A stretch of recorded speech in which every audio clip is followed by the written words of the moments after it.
Hello mga sis, aswang ating lima akla at kung ano pa man ang tawag niyo dyan. Starting today, I'll make it a point na i-diary ko na yung VA journey ko. And I wanna share it here sa TikTok in case meron mga aspiring VAs dyan, mga nagsisimula pa lang, or naiintriga kung ano ba meron sa VA, then baka makatulong. So, isa ako sa mga freelancer na most ng na-handle kong clients were on a contract basis and very short term lang, mga around 3 months lang. This company na na-handle ko, marami mga Filipinos na nag-work for that. May sarili kaming GC, dun kami nagchichikahan every time na may available time kami. And very fortunate na nagkakita-kita na kami in person during year-end party last year. Pero end contract na ako and I have to move on. So, hello mga sis, aswang ating Mima Akla at kung ano pa man ang tawag niyo dyan. For today's video, another VA diary. So, meron ako mga nakakausap, tapos pag nalaman nila na VA ako, freelancer ako, ang agad-agad na nasa isip nila, uy, malaki sahod niya na. Masaya ako para dun sa mga freelancers and other virtual assistants na talagang malalaki yung sahod nila. Super lodi ko po kayo. Pero kasi yung niche ko po ay nasa parang admin assistant.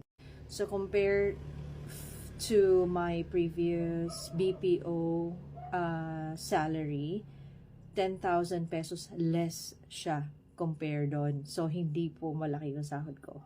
Sa BPO, training manager na po ako. Pero dito sa VA, wala kasi siya masyadong bearing talaga. Sa totoo lang. So, kaya ganun. Hello mga sis, wang ating Mima Akla at kung ano pa man ang tawag nyo dyan. Another VA diary, and this time, I'll be sharing with you how do I feel about being part of an agency. To be honest with you guys, I'm one of the applicants din before na kapag nakita ko ang naghahanap or nag-hire is agency, back out ako. Hindi ako mag-a-apply, hindi ako mag-send ng application. Dati pa nga naaalala ko, 3 months bago ako makahanap ng gig, tapos short gigs pa. Until this agency found me sa LinkedIn, and then saglit lang yung naging application process, unlike yung typical na application process ng ibang mga agencies.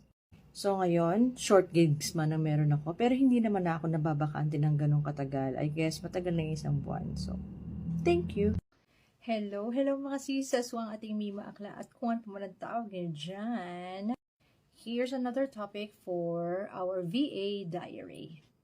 Totoo ba na may kumikita talaga ng 6 digit or MM lang yun? Alam mo naman kasi minsan hindi ka naman maniniwala kung hindi ka talaga nakadanas or hindi mo talaga nakita like personally, ganon. Pero today, tutuldukan po natin yan. Wow, tutuldukan. Hindi, pero kasi noong una din isa ako dun sa mga tao na parang, what? 6 digit? That's not true. That's not possible. So, pag sinabi natin 6 digit yung sahod, we're pertaining to like a month na sahod. I met this person, nakatrabaho ko rin siya. Kinikita niya sa 1 linggo, actually maabot ng 70,000. Yung isa naman nakilala ko, kumikita siya ng 50,000 a week. And so, what? 200,000 a month? Totoo. Hello mga sis, aswang ating Mima Akla at kung ano pa man ang tawag niyo dyan. VA diary tayo bago ako matulog. Paano nga ba magsimula or mag-shift into freelancing or pagiging virtual assistant? Sasagutin ko yan based on my personal experience. Una, sinet up ko yung profile ko sa onlinejobs.com.ph. Second, gumawa ako ng profile sa Upwork. Third, in-update ko and pinolish ko yung profile ko sa LinkedIn. Fourth is, naghanap-hanap ako ng mga groups, ng mga virtual assistants, freelancers, sa mga social media platforms and sumali ako doon. Marami kasi kayong makikita mga hiring doon and meron mga nag-share ng knowledge doon. Marami kayong matututunan. And then lastly, dapat prepared ka din. Dapat yung laptop mo ready and you have the headset and camera as well. Hello mga sisas, ang ating Mima Akla at kung ano pa man ang tawag niyo dyan. Another VA diary po tayo today. Meron bang mga clients talaga na hindi nagbibigay ng kontrata? Personal ko pong na-experience at magtrabaho for this client na hindi po nagbigay ng kontrata. Pero legit at never na-delay sa pagpapasahod sa mga employees. Marami kami mga Filipinos dun sa company na yon or sa client na yun. And lately ko lang din nakita sa groups ng mga virtual assistants na marami din pala talaga na mga VAs na nag-work ng walang kontrata. Dito kasi sa pag-VA, sa totoo lang, minsan may halo na rin paswertihan, sa totoo. Aside from tiyaga, kailangan din ng swerte. Ako, I took the risk. So, ikaw, willing ka bang mag-take ng risk? Hi! Hello mga sis, aswang ating Mima Akla at kung ano pa man ang tawag niyo dyan. Here's to another VA diary. Super mababang rate or offer. Will you take it or not? Let's say $2 per hour, which is, meron po nag-o-offer ng $2 per hour. If you go to groups sa mga social media platforms, groups ng mga freelancers and virtual assistants, makikita nyo yung most common questions there. Dalawa lang yan. Isa is kung legit ba to. May nagtatanong doon, legit ba yung site, whatever. And then yung second is, ay, ganito yung offer na binigay sa akin. Will I take this? What's your opinion? Ganon. Most of the comments na sometimes nanggagaling sa mga tenured, sabihin nila, don't take it. It's super low. Pero kung wala ka namang experience pa, take it as a stepping stone. Go for it. Hello mga sis, aswang ating Mima Akla at kung ano pa man ang tawag niyo dyan. For today's VA diary, it's about niche. So, I will share with you guys kung ano yung mga niche na natry ko na. Natry ko na maging executive assistant. Natry ko na din maging appointment setter. Natry ko na maging admin assistant. And yung fourth one is, it's parang close to admin assistant pero focused siya sa learning management systems. So, share ko na rin sa inyo, pinakamalaking basic pay or rate per hour dun sa mga natry ko is executive assistant. Pinakamababa, of course, the admin assistant. And then, pinakamalaking commission is, of course, with appointment setter. Pero if I were to choose kung saan ako mag-stay na niche, that will be admin assistant. More on the LMS side of it. Hello mga sisas, mga ating Mima Akla at kung ano pa man ang taog nyo dyan. I want to respond to this one DM in relation kasi itong DM na to sa most recent kong TikTok content which was about coffee shop. Yung pumupunta ako ng coffee shop kung ko ginagawa yung iba kong task as a virtual assistant. So ito siya. So yung change of environment, it doesn't necessarily mean that you have to go to a coffee shop. Going to coffee shop is definitely one of so many options that you can try. Hindi rin po kailangan na maging magastos kayo at bumili kayo ng coffee para lang makapag-change of environment. And ako kasi napili ko ang coffee shop because one, kung saan ako situated, napakaraming coffee shops. I'm surrounded by really good coffee shops. Second is my free internet connection. Third na lang, yung masarap na coffee. Fourth is yung chilling vibes. Now, yung mga pinipili kong coffee shops is yung hindi po talaga matao. So, hindi ako magiging abala doon sa mga customers na dapat nakaupo doon dahil kakain sila. Tapos ako, wala naman akong binili, tatambay ako doon. So, pag doon sa letter S na coffee shop ka nagpunta for sure, maraming tao. And parang mahihiya ka din talagang magtambay doon, tapos wala ka naman bibili. Yung mga receipts, right? The receipts sa mga coffee shops, it has like Wi-Fi password. Well, yung mga napuntahan ko has Wi-Fi password. Now, you can only use that for an hour. So, kaya, ang ginagawa ko is, instead of me buying 2 items, pagpasok ko, ang ginagawa ko is 1 item muna, which is coffee. And then the next hour, then that's the time I'll buy cake or pasta and then water na lang. Para maka-extend ako ng another 2 hours or another an hour for the internet connection.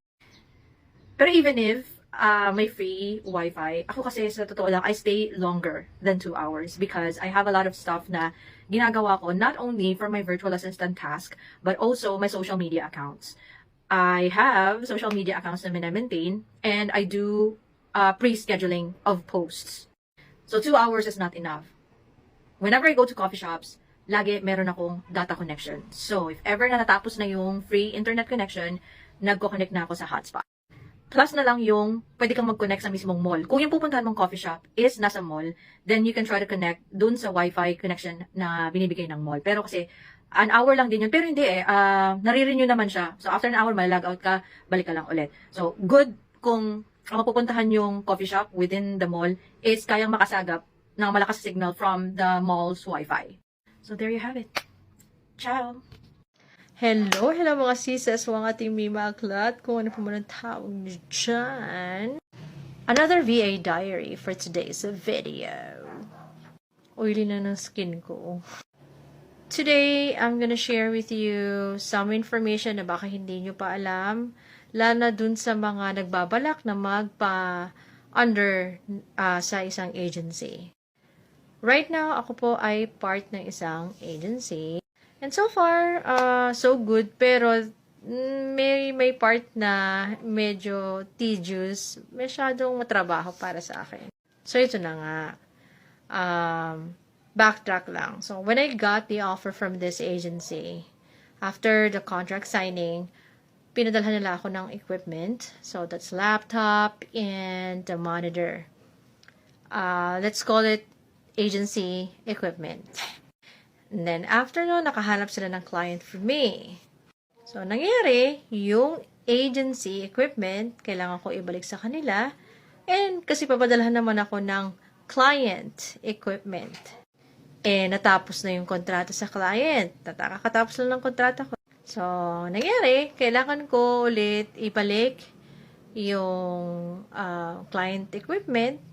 And then, papadala si agency ng agency equipment ulit sa akin, which is laptop and monitor pa rin. So, I mean, I have no complaints kasi goods naman. It's just that yung assemble ng mga things, and then you have to be home as well on a particular day just because you have to receive the equipment or you have to return the equipment. Mga ganun.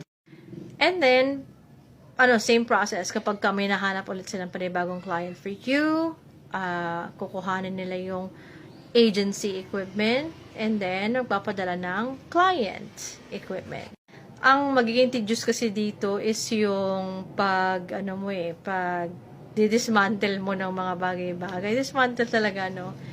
Pero kasi, usually, yung pagitan lang is like 1 week lang na pagitan ng pag-retrieve, pag-ibigay, pag-install, pagtanggal, alam mo yung mga ganon. Pero again, I have no complaints. I'm just sharing this just so you have an idea, guys. And this thing that I'm sharing with you, it doesn't mean that it happens sa lahat ng mga under ng isang agency. And anyway, this is my very first agency. So, for those of you guys, if you want to share, just comment below.